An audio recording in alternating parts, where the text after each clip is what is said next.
Stop! Ne pars surtout pas. Il y a une grosse fuite sur les prix de la série Samsung Galaxy S26. Et là, on ne parle pas juste de spec, on parle d'argent, d'augmentation de prix et de qui va gagner et qui risque de se faire écraser. Reste jusqu'à la fin parce que tu vas comprendre pourquoi le modèle Ultra, le plus cher, pourrait être le vrai gagnant et pourquoi le modèle standard et le plus pourraient entrer dans une zone dangereuse. Salut à tous et bienvenue sur la chaîne VS en français. Si tu aimes le contenu tech clair et direct, pense à lâcher un like et t'abonner à la chaîne.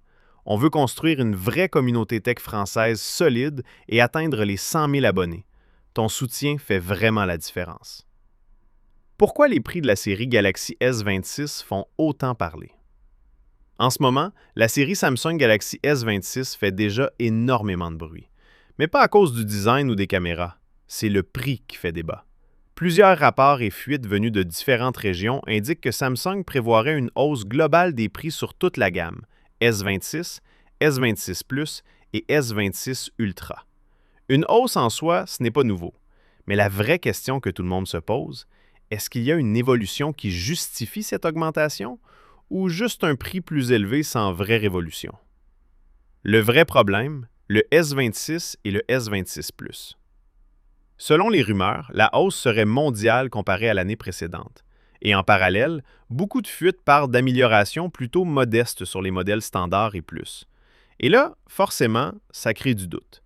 Quand le prix monte, les gens attendent un vrai bond de performance, une grosse évolution photo, une batterie plus solide ou une nouvelle fonctionnalité marquante.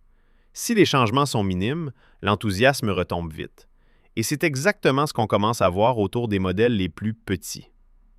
Les sondages et le ressenti du public. Un sondage récent donne une idée claire de l'ambiance actuelle. Sur plusieurs centaines de participants, une très petite minorité dit qu'elle achèterait le S26 ou le S26 Plus si les prix augmentent. Le modèle standard attire moins de 5 % d'intention d'achat. Le Plus est quasiment au même niveau. Bien sûr, un sondage ne représente pas tout le marché, mais il montre une tendance. Et pour l'instant, l'intérêt pour les deux modèles inférieurs semble fragile si les tarifs grimpent. Pourquoi beaucoup pourraient ignorer la mise à jour cette année? L'an dernier, la série Samsung Galaxy S25 s'est très bien vendue et a atteint des millions d'unités en quelques mois. Reproduire ce succès sera plus difficile si les consommateurs ont l'impression que la nouvelle génération n'apporte pas assez de valeur face à la hausse. Il faut aussi rappeler un point important. Les smartphones actuels sont déjà excellents. Performance fluide, photos solides, autonomie correcte, beaucoup de gens ne ressentent plus le besoin de changer chaque année. Donc, si le S26 et le Plus ressemblent trop à la génération précédente, beaucoup pourraient simplement garder leur téléphone une année de plus. La perception de la valeur. Dans le segment premium, l'acheteur veut sentir que chaque euro supplémentaire est justifié. Si la différence entre l'ancien et le nouveau modèle est minime, même les fans fidèles peuvent commencer à hésiter. La question n'est plus seulement combien ça coûte, mais est-ce que ça vaut vraiment le prix demandé? Pourquoi le S26 Ultra pourrait être le grand gagnant? Et là, le scénario change complètement avec le S26 Ultra. Même s'il est le plus cher, c'est lui qui attire le plus d'attention.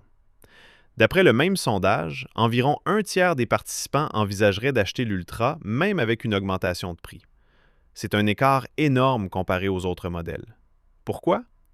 Parce que l'Ultra a une identité claire. Les meilleures caméras, les meilleures performances, plus de fonctionnalités, une expérience complète haut de gamme. La mentalité de l'acheteur Ultra. Celui qui choisit l'Ultra sait dès le départ qu'il va payer plus cher. Il cherche le maximum de ce que Samsung peut proposer. Pour beaucoup, c'est un appareil qu'on garde plus longtemps, presque un investissement sur plusieurs années.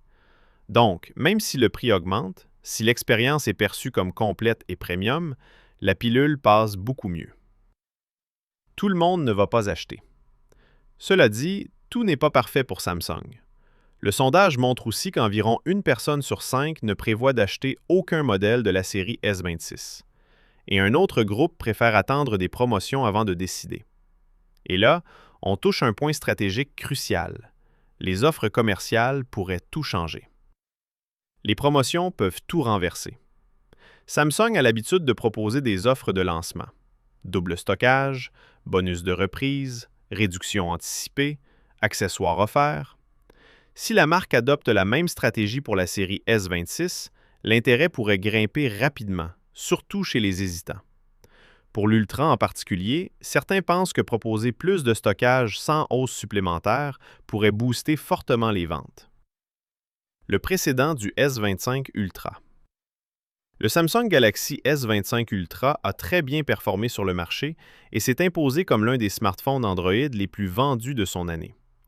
Si Samsung ajuste bien son prix et ses offres, le S26 Ultra pourrait suivre la même trajectoire, voire faire encore mieux. Mais le vrai défi reste les modèles standards et plus, coincés entre la concurrence externe et leur grand frère Ultra. Les scénarios possibles. Si les prix montent et que les améliorations sont limitées, deux choses peuvent arriver. Soit les gens augmentent leur budget et choisissent directement l'Ultra, soit ils gardent leur ancien téléphone et sautent cette génération. Les prochaines semaines seront décisives. La moindre annonce officielle sur les prix, les bonus ou les nouveautés peut complètement changer la perception du public. Questions fréquentes. Le prix officiel a-t-il été annoncé? Non. Pour l'instant, on parle uniquement de fuites et de rapports. Les prix seront confirmés lors de l'annonce officielle. Les offres de lancement arrivent quand? Généralement pendant la période de précommande et peu après la sortie, selon le pays. Les offres sont-elles identiques partout? Non, elles varient selon le marché et les distributeurs. Une hausse de prix peut-elle être liée à autre chose que les spécifications? Oui, comme les coûts de production, le transport, les taxes ou les fluctuations monétaires. Attendre après le lancement permet-il de payer moins cher? Souvent, oui, surtout quand les premières promotions commencent ou que la concurrence réagit. En résumé, Samsung semble sous pression cette année à cause de la question des prix. Les modèles standards et plus pourraient entrer dans une zone compliquée si la hausse n'est pas accompagnée d'améliorations claires et visibles. L'Ultra, lui, semble jouer dans une autre catégorie. Pour beaucoup, il représente l'expérience Samsung complète et son public est prêt à payer davantage pour le meilleur. Mais une chose est sûre, les consommateurs sont devenus plus stratégiques. Ils attendent les promotions, les offres de reprise, les bonus de stockage.